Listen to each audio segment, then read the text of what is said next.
उस शाम दिव्या उसके सीने से लगी रही। वह कुछ नहीं बोली, लेकिन उसकी खामोशी खुद एक जवाब थी। थोड़ा रुके, सांस ले। कुछ देर बाद वह उससे अलग होकर बोली, कभी कभी लगता है कि मैं खुद को तेरे सामने बहुत जल्दी खोल रही हूं। भावनाओं का खुलासा। शांत गहरी आवाज में, आंखों में देखते हुए वह उसकी तरफ देखता रहा। कभी कभी सही इंसान के सामने खुलने में समय नहीं लगता, उसने शांत आवाज में कहा। दिव्या हल्का सा हंस पड़ी। तू हर बात का जवाब क्यों ढूंढ लेता है? क्योंकि तेरे चेहरे पर सब लिखा होता है, वह बोला, पसंदीदा जगह का राज, हल्के उत्साह के साथ हाथ पकड़ते हुए। दिव्या ने उसे हल्के से धक्का दिया, फिर धीरे से उसके हाथ पकड़ लिए। आज मैं तुझे कुछ दिखाना चाहती हूँ।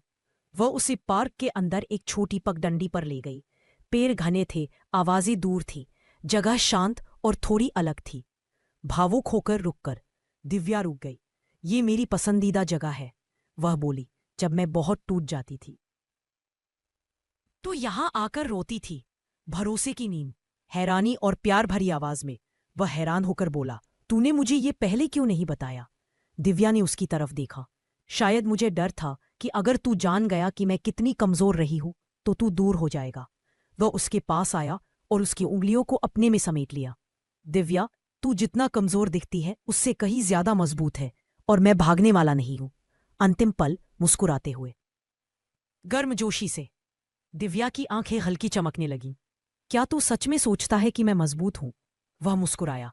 तेरे अंदर इतनी टूटन के बाद भी किसी को दिल से चाहने की हिम्मत है, ये कम बात नहीं। धीरे धीरे करीब आते हुए, सांस रुकने वाली दिव्या एक पल उसे देखती रही, फिर धीरे से उसके सीने पर दोनों हाथ रखकर बोली, मुझे लगता है मैं पहली बार किसी पर इतना भरोसा कर रही हूं। वह उसका चेहरा अपने हाथों में लेकर बोला, और मैं तुझे हर दिन यह भरोसा दिलाता रहूंगा। दिव्या उसके और करीब आ गई। उसके बाल उसके चेहरे से छू रहे थे, उसकी सांस उसकी गर्दन पर महसूस हो रही थी। तो फिर आज पहली बार मैं कुछ बिना सोचे करना चाहती हूं, दिव्या ने धीरे से कहा। सस्पेंस, फिर शांति। वह उसके और करीब झुकी। उनके बीच की दूरी पल भर में मिट गई।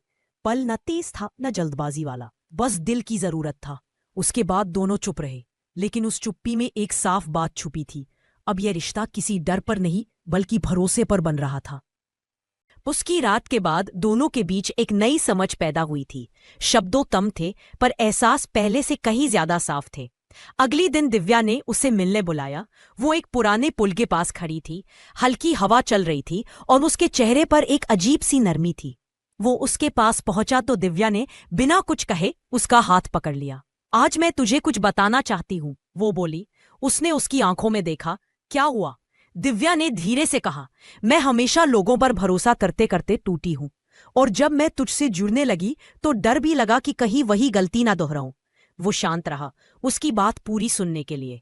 लेकिन कल के बाद दिव्या ने हल्के से सांस ली। मुझे लगा कि अगर मैं किसी पर फिर से भरोसा कर सकती हूं तो वो तू ही है। उसने उसका हाथ दबाया। दिव्या, मैं यहां खेल खेलने के लिए नहीं हूं, मैं तेरे साथ सच चाहता हूं। दिव्या मुस्कुराई। तो फिर आज मैं सच बोलती हूं। वो उसकी ओर करीब आई। मुझे तेरी मौजूदगी आदत जैसी लगने लगी है। जब तू पास होता है तो सुकून मिलता है, और जब दूर होता है तो खालीपन। उसने शांत आवाज में कहा, ये गलत नहीं है। दिव्या ने उसकी गर्दन के पास हाथ रखे। पर अगर मैं तुझे खोने से डरूं तो? वो बोला, तू खो नहीं सकती। मैं खुद को तेरे साथ जोड़ चुका हूं। दिव्या की आंखें थोड़ी भर आई। वो उसके सीने पर सिर रखकर बोली, अगर तू मेरे साथ है तो मैं खुद को फिर से बना सकती हूँ।